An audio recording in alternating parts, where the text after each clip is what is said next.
Welcome, Nomads, to the Nomad Nation Network. I am your host and fellow Nomad, Step Van Rav.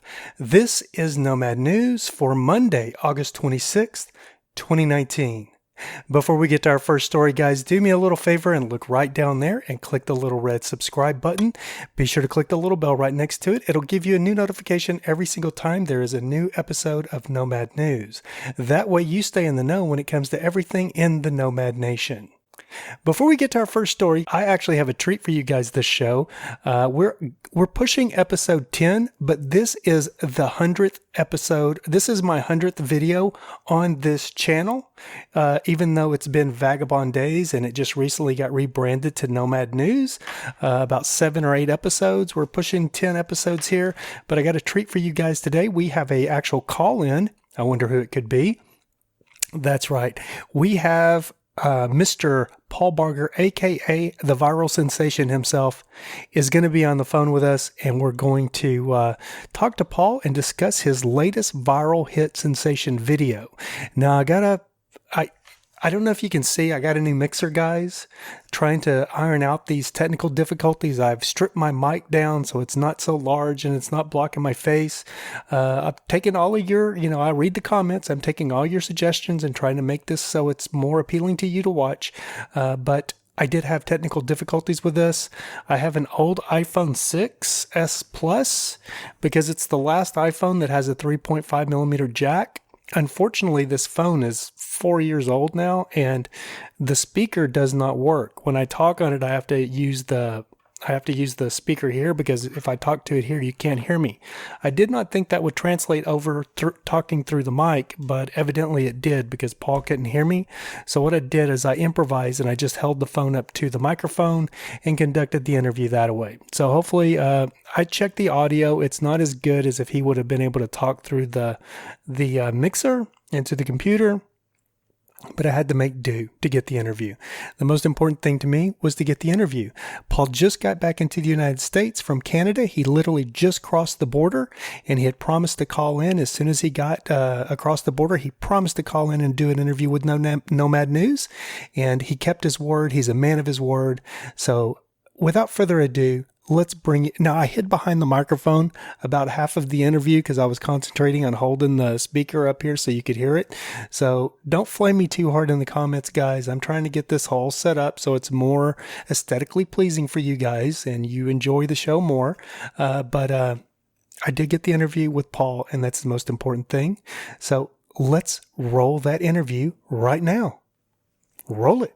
And it looks like it may be Mr. Paul Barger calling us, aka the Bread Trucker.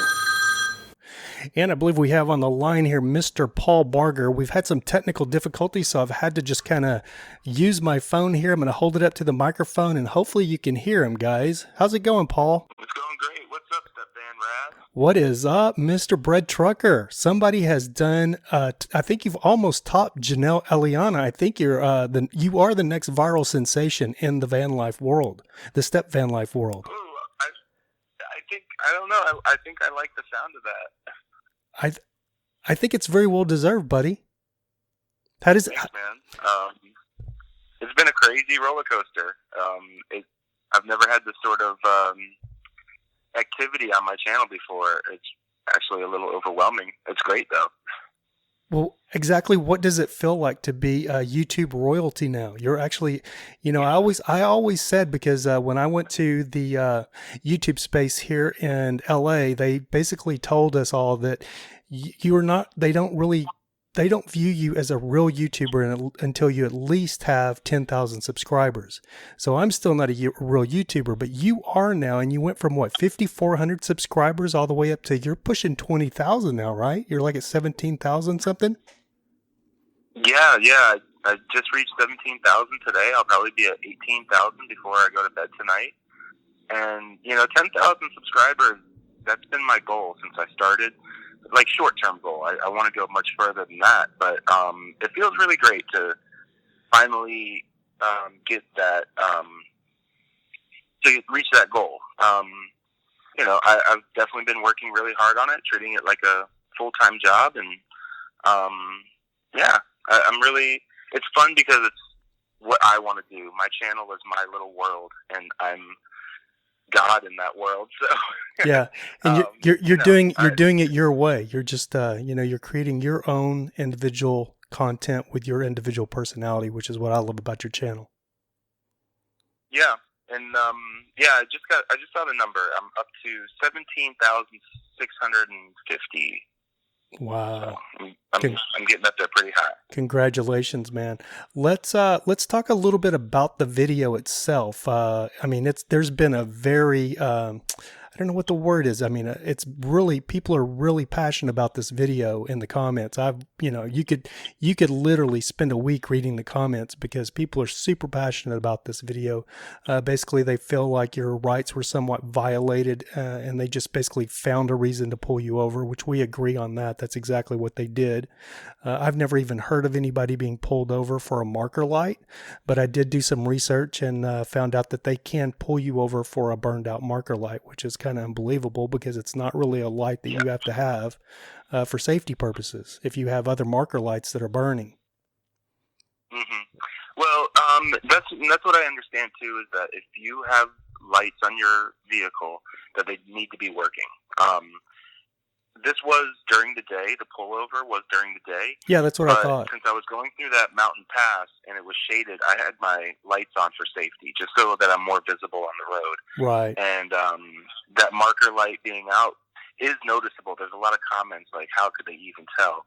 But I was running my lights at the time just because it was such a shaded thing from the mountains and stuff. Yeah, right. You just want to have your headlights on for people visibility wise. Totally makes sense. Yeah. Trying to be a responsible driver, and it gives them an excuse to pull you over. Sometimes you just can't win. Yeah, I could have just had them off. Sometimes you can't win. But Sometimes you can't win for losing, but in this case, Paul, that loss turned out to be the biggest win of your YouTube career. Mm-hmm. Getting pulled over was Getting pulled over and recording it was the luckiest thing that's happened to you probably in your YouTube career. And this just happened to you a month ago as well.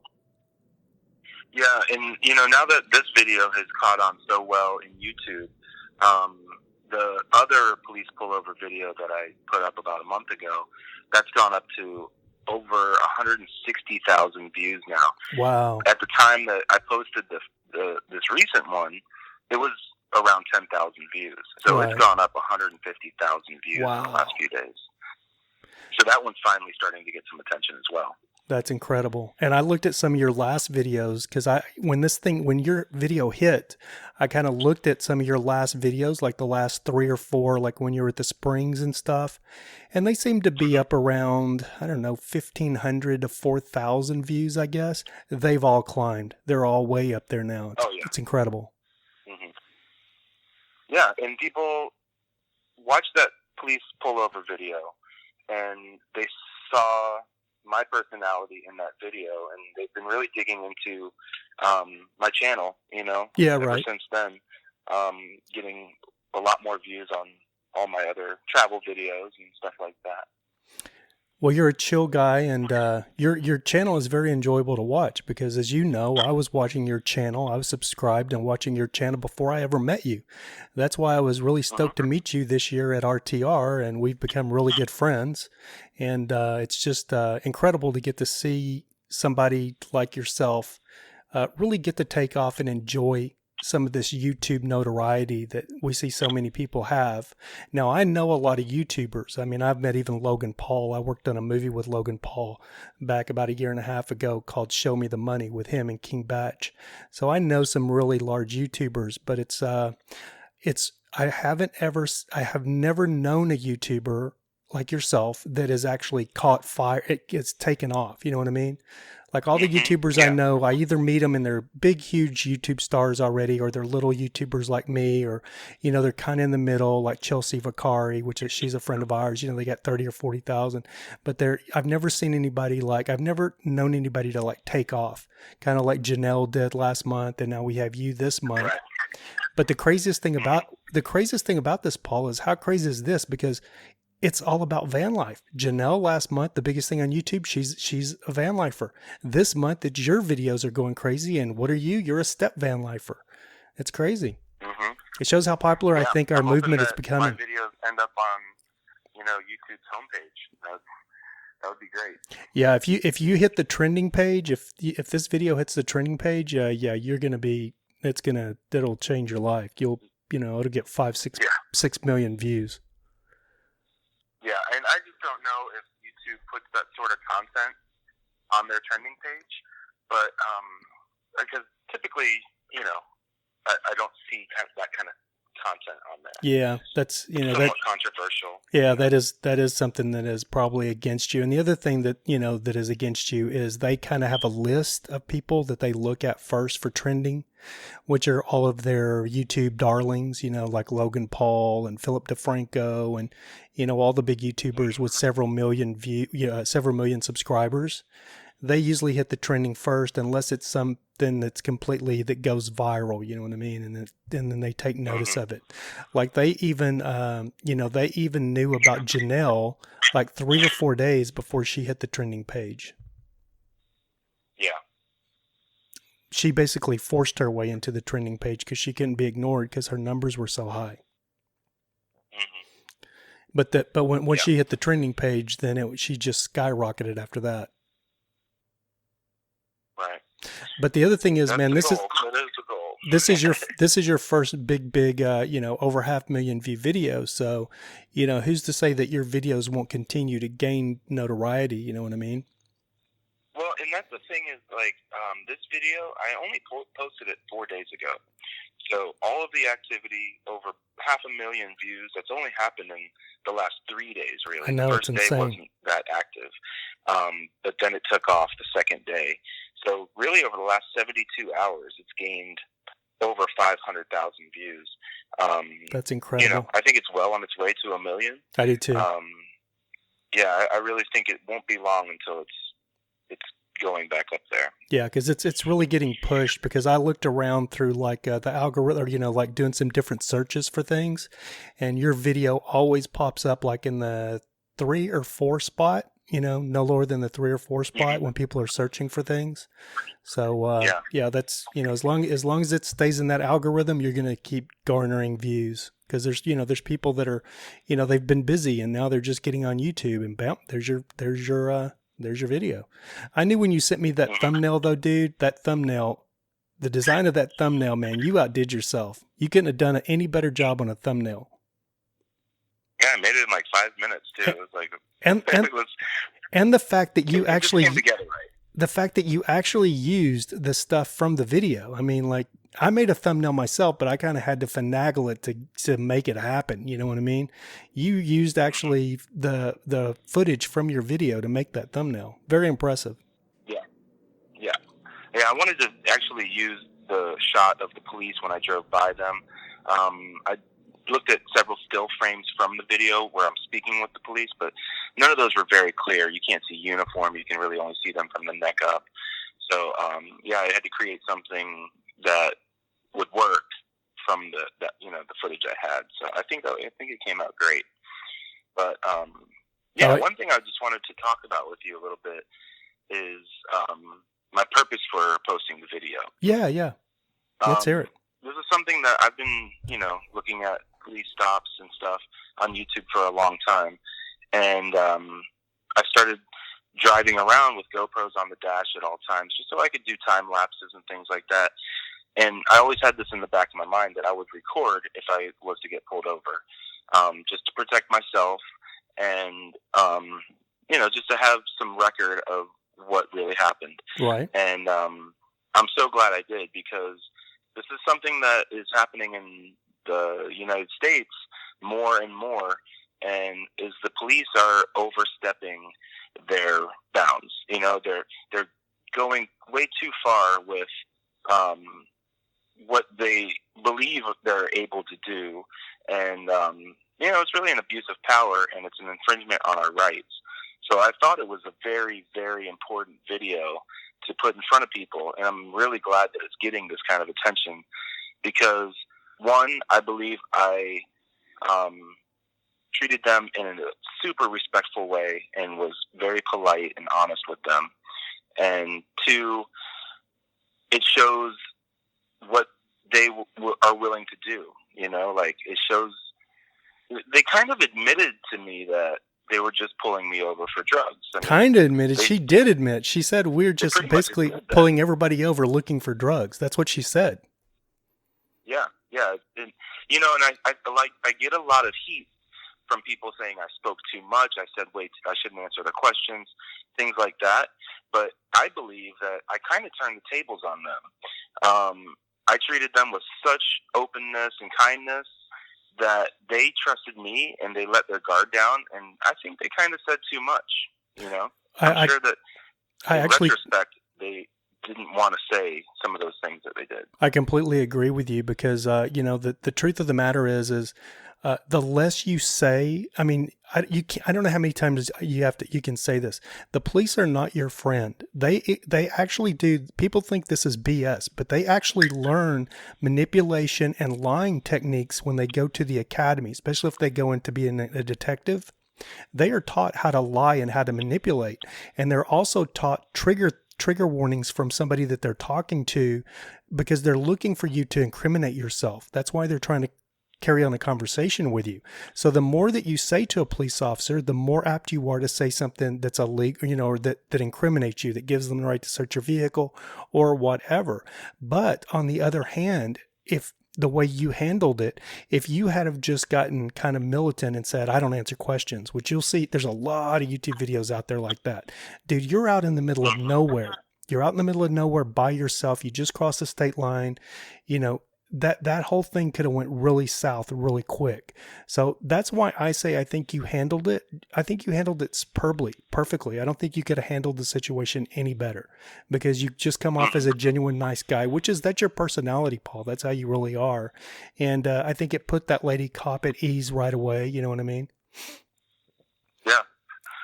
And it kind of is funny too. I think it did great for my YouTube channel because the whole encounter with the police kind of started off as a commercial for my YouTube. I told her that right away when she asked me what I did for work. That was one of her first questions. Yeah, I remember that. And it kind of is like a perfect thing that happened because I think that prompts people to hit the subscribe button more than if I had, you know, just had not mentioned it. Or I think it's a great video. It's a lot of fun to watch.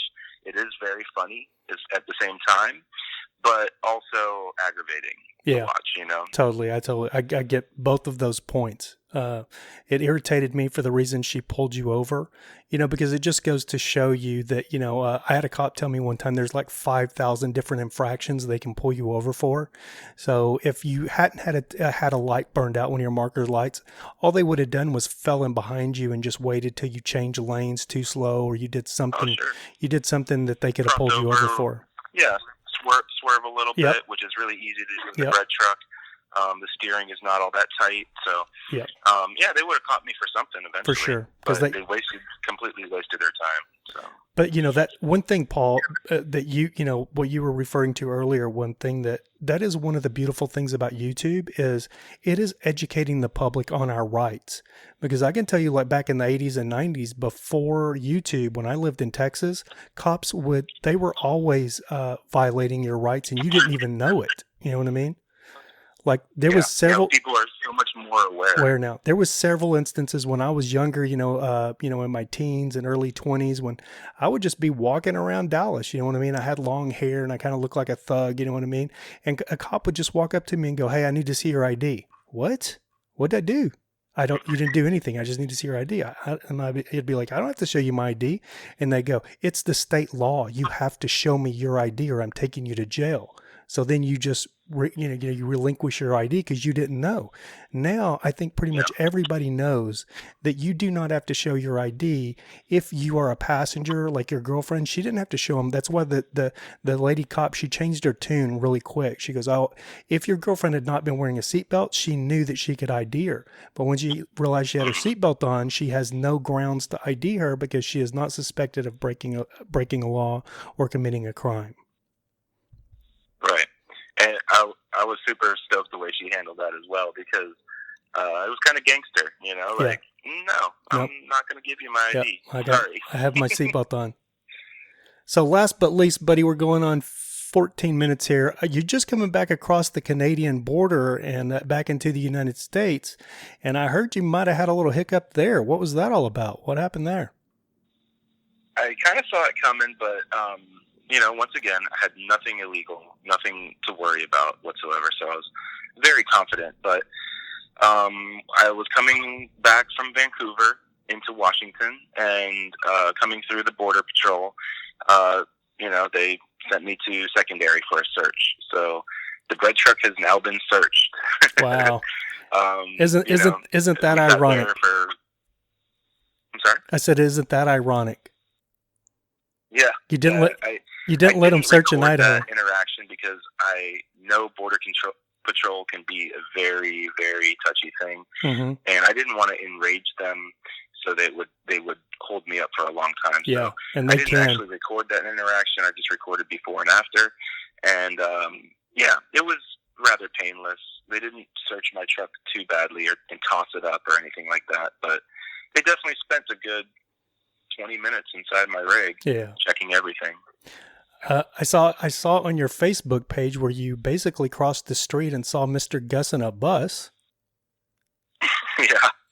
Yeah, that's I funny. Was parked right down the street from him. I was like, hilarious. Oh my God, that's Gus in a bus. That's Gus in a bus. Haven't seen him since RTR. So you're going to make it back down towards California, or where you headed now, Paul? We're heading to Descend on Bend. It is August 29th through September 2nd. We will definitely be at Descend on Bend, and the bread truck will be there as well. Copy that. I wish I could make it, but I just got too much crap going on, man, right at this time. I wonder how far that is. Aren't the tickets sold out for that? I'm not sure. Last time I checked, there were still tickets available, but that was nearly a week ago. I might check it out. I don't think I can make it this year, though. But if I don't make it, I will definitely more than likely see you at RTR. Now, we don't know if that's going to be in California this year, if it's going to be, next year, if it's going to be in California or Arizona. What do you think about that? I think it's great. It doesn't matter where the location that they set for it is. I'll be there. That makes two of us. It's a great event, and I enjoy it very much every year. So, Borrego Springs is a beautiful place. I've stayed there and camped out 2 times last year and the year before. I think it's great. I think it's a wonderful idea. Completely agree. Well, all right, buddy. We're right here at the 15-minute mark, so I'm going to let you go, let you get back to bread truck life and step van life. Yep. But I really appreciate you calling into the show, buddy. Yeah, man, no problem. I love your new format. The Nomad News it's awesome, and I really appreciate you covering my story on your channel. It's been really cool. Thank you, man. I do appreciate it. Much love, brother. All right, man. Peace out. I'll talk to you soon. Safe travels, buddy. Bye-bye. All right, guys. We really want to thank Paul for calling into the show. We could not be happier for his newfound YouTube success and fame. I guess he's famous now on YouTube, right? He's getting there. We're just super happy for the guy. Couldn't have happened to a nicer guy. But anyway, guys, on to the drama. That's what you're really here for, right? The drama. So the drama alert. So our first real story, I guess, was Paul our first story? Was the call in our first story? No, that was actually a phone interview. So to our first story, guys, if you're not aware of this, it's basically the blue corner. And it's the red corner. Wait, it's the red corner over here and the blue corner over here. Or kind of, whatever. We have, let's see, Canadian, we have American. So we have the self-proclaimed Assyrian god, I believe he calls himself. We have formerly known as Camper Van Elvis, who is now Elvis Travels, in the blue corner. And in the red corner, we have the famous Canadian YouTuber LineScrew, or the famous, let me get this right, guys. He's the famous Canadian fake nomad YouTuber LineScrew1. If you guys are not aware, I guess they were in a live stream the other night together in someone's live stream, and Elvis got kicked out and he went back to his channel, and in the dark, there's no video. It's Elvis talking in the dark. Oh my gosh. He gives this account. And I think he blames LineScrew1 for him getting kicked out of this chat room. And he calls LineScrew out and calls him a fake nomad. Now, I will put a little bit of the video in here. We'll roll a little bit of the video right now. Disclaimer, you can't see anything. It's pitch black, so you're just going to hear Elvis talking. So let's roll that right now. Roll it. This is going to be a brief message that I want to put out there because I got timed out or blocked on Rosie's Hangout. But that's fine. I'm not sure who timed me out or blocked me, but I'm going to come on here and I'm going to say my piece tonight before I hit the sack. So if everybody can hear me or see me, press 69. What I want to say is this is a message to all you fake nomads out there, especially you, Screw Line Boy 1, Justine Incredible's little puppet man. I want you to listen up, and I want you to listen real clear to me here. I'm speaking directly to you, and I'm speaking directly to every other fake nomad that's on here that's ever been on YouTube. I want you to listen up and listen really good here to my message. So there you have it, guys. So basically what Elvis does, if you guys do not know who Can't Prevent Elvis is, formerly Can't Prevent Elvis, now Elvis Travels, if you guys don't know who he is a train wreck. It's hilarious. I'm no longer subscribed to his channel because he's somewhat of an egomaniac, to say the least. But he is like he's like a car wreck, train wreck. You just almost can't look away. That's why he's pushing 7,000 subscribers. When he first started, I started watching his channel when he first started, and I was like, this guy he'll be lucky to get 1,000 subscribers. And I had more subscribers than he did at the time. He went past me like there was nobody's business. I mean, I was like at 1,500 and went to RTR and everything, and he blew me away. He blew my doors off. So that just goes to show you, I don't know when it comes to what's going to sell on YouTube. And evidently people like Elvis, I don't know if they like him or they just, he's like the YouTube circus base, basically. He is, there's always some drama going on his channel. But anyway, he'd give this long thing in the dark, this long commentary in the dark of his van, the Lisa Marie, is the name of his van. And he gave this commentary about LineScrew. And the funny thing is I listened to it. I sit there and listened to all of this commentary, and after I listened to it, I had to say that I agreed with not a lot, but I did agree with some of what he said, calling out LineScrew.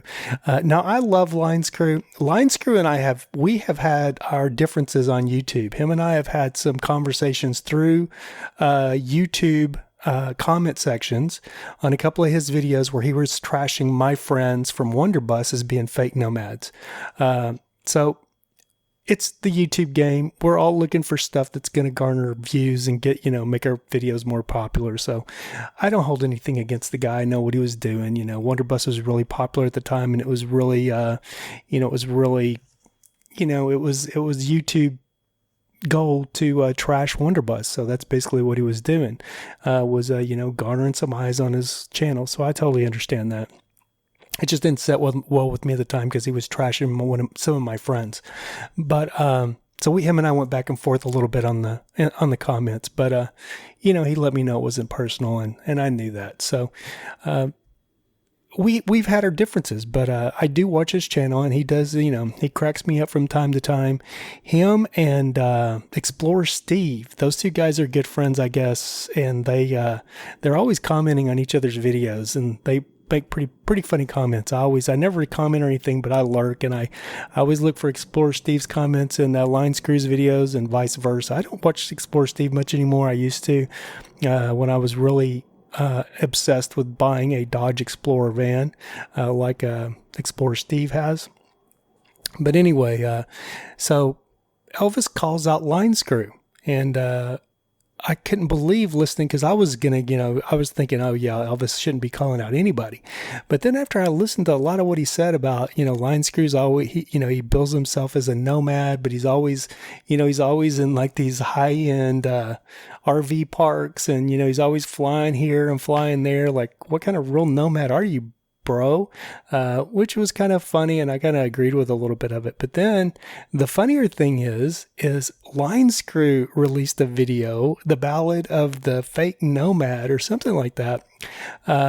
What he put this video together, the Ballad of the Fake Nomad with Elvis, and with this music in the background, and it's hilarious. So you have to go check it out. I'll go ahead and card LineScrew's video right up here. It's funny. You got to go check it out. Those two guys, I don't know if it's really bad blood. I know Elvis probably doesn't like LineScrew, but I don't think LineScrew has, anything really negative too much to say about Elvis. But if you don't know who those guys are, I'm going to link their channels below. It's formerly Camper Van Elvis, now Elvis Travels, but I think his channel is still Camper Van Elvis.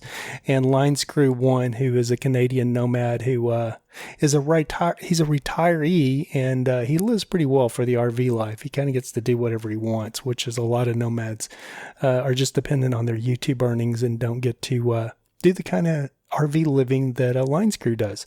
LineScrew basically is the old school, he's the real old school RVer from, 10 years ago, where they were retirees and they just lived in an RV and traveled around and had plenty of money because they had a pension and they had insurance from, their previous career and all those good things. So you really can't hate on LineScrew for it, but when you look at all of us broke nomads that, are scraping by and don't have a pension, or like me in my office because I have to have a real job, even though I live in a Snap-on truck, this is my office and I have to have a real job to support myself. And I think a lot of us are in that situation, or we're trying to hustle on YouTube to make enough money to feed ourselves next month. That's something that LineScrew doesn't have to worry about. So you couldn't be any two different ends of the spectrums when it comes to LineScrew1 and Camper Van Elvis. And when it comes to van life, they're two totally different ends of the spectrum. So anyway, that's going to do it for that story, guys. And that's going to do it for this episode of Nomad News.